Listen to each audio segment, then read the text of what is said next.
ইবলিস চ্যালেঞ্জ করছে আল্লাহকে, যে কারণে আল্লাহ আপনি আমাকে বহিষ্কার করলেন, এখন আমি কি করব?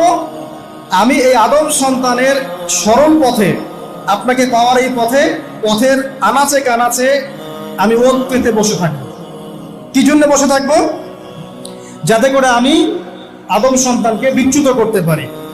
শুধু তাই নয়, সে আরো বলছে সুম্মা লাআতিয়ান্নাহুম, আমি শুধু বসেই থাকবো না, আমি আদম সন্তানের কাছে আসবো।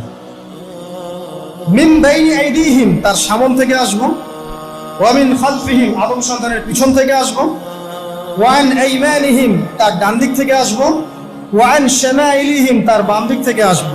ওয়ালা তাজিদু আকসারাহুম শাকিরিন, আল্লাহ পাক আপনি তাদের বেশিরভাগকেই শুকরগুজার পাবেন না। কথা কি ক্লিয়ার না? ইবলিস কি চ্যালেঞ্জ করলো? আমি শুধু বসেই থাকবো না, ডান দিক থেকে আসবো, বাম দিক থেকে আসবো, সামন থেকে আসবো, পিছন থেকে আসবো।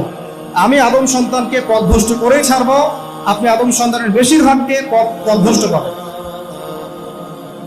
ইবলিসের কথা কি বাস্তব প্রতিফলন দেখা যায় এখন সমাজে?